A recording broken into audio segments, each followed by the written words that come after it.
the whole job is based on who you know, as you know. And that stems from everything, whether it's the medical division or EEO or the advocate's office. You know what I mean? It's wherever you are connected, you are hooked up. But back to the law department. So they handle these cases all differently. In state court, they'll settle them a little bit earlier because they have less of a chance of winning summary judgment based on that difference in standard and basically the burden that you need to make. Under state law, in a summary, so just a bit of background. So you file a lawsuit, then you serve the defendants. After you serve them, they either answer or file a motion to dismiss. If they file a motion to dismiss, the court has to accept everything that you said in your complaint as true. If they do, then did you meet the elements? So it's very rare for cases to be dismissed in state court on a motion to dismiss. It's based on notice pleading. So is the defendant on notice? In federal court, it's based on whether you pled sufficient facts. It's much higher. There's another reason why state court's a little bit better. After you serve them, and if they answer or that motion's denied, then it goes to discovery. In discovery, that's when you request documents, you exchange documents, you request emails or text messages or whatever it may be. Then you get deposed. You depose the defendants. You get witness statements or witness depositions or affidavits. And then at the end of discovery, that's when you say this case is ready for trial. At that point, the city or the defendants, I guess anyone really, could make a motion for what's called summary judgment.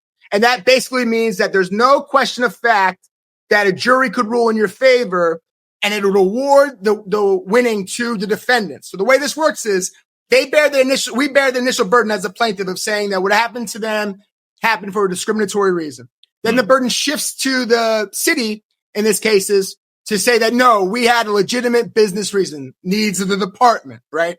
Then it goes back to us to raise the kind of poke holes in that, to raise this thing called a pretextual argument, meaning that what they're claiming is bullshit, and they're really masking what's really going on here, which is unlawful discrimination or retaliation. Under federal law, that's what it is. Under state law, there's this thing called mixed motives as well. So if you can show that they lied or didn't follow procedure, then you survive summary judgment, you're through a trial. So that's why state court's so much better, because they never follow the patrol guide or the admin guide, because they're not doing things on the up and up.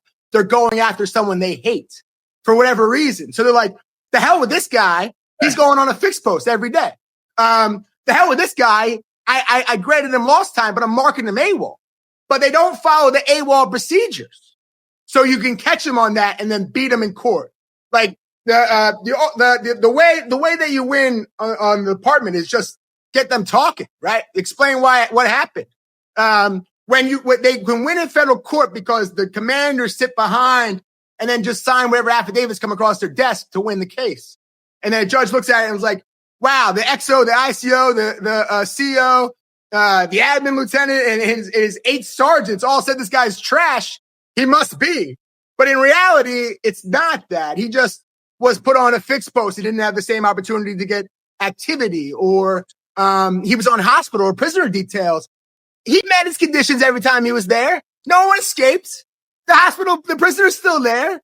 He's meeting all their conditions. There's no reason to dock him for lack of activity if that's the opportunity he's getting. Now, so the short of it is the law department and the NYPD really as the client, they don't settle these cases very quickly because they don't want other people suing. They'll settle the high-end sexual harassment cases quickly.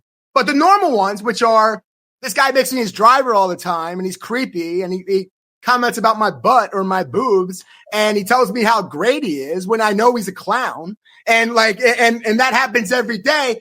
That's a normal sexual harassment case.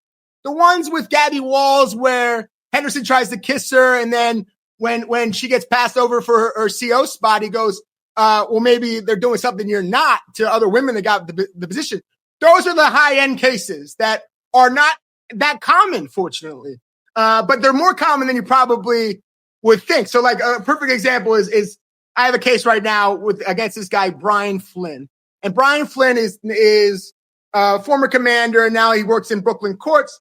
And he sexually harassed my married detective client for years. Would send him unsolicited dick pics, would masturbate into napkins and then send her pictures of the ejaculate.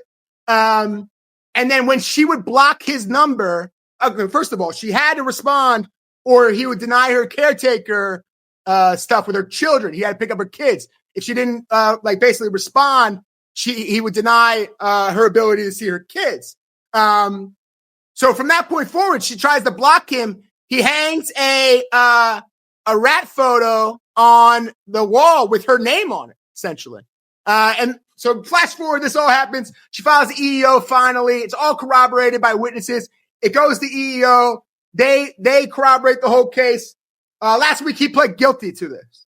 And we're waiting for a decision in the advocate's office. And we're waiting for Tisch then, Commissioner Tisch to either terminate him or uphold it or see what happens. So that will be something to look for to see how she handles that, which may be different than, say, how Caban handled that Antonio Pagan case where my client in that case has him on tape basically saying, you have a command discipline. If you sit on my lap, I'll warn and admonish it.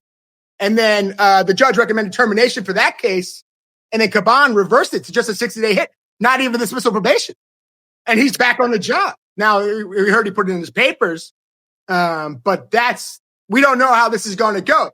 This all stems from lack of top-down leadership taking sexual harassment seriously, basically.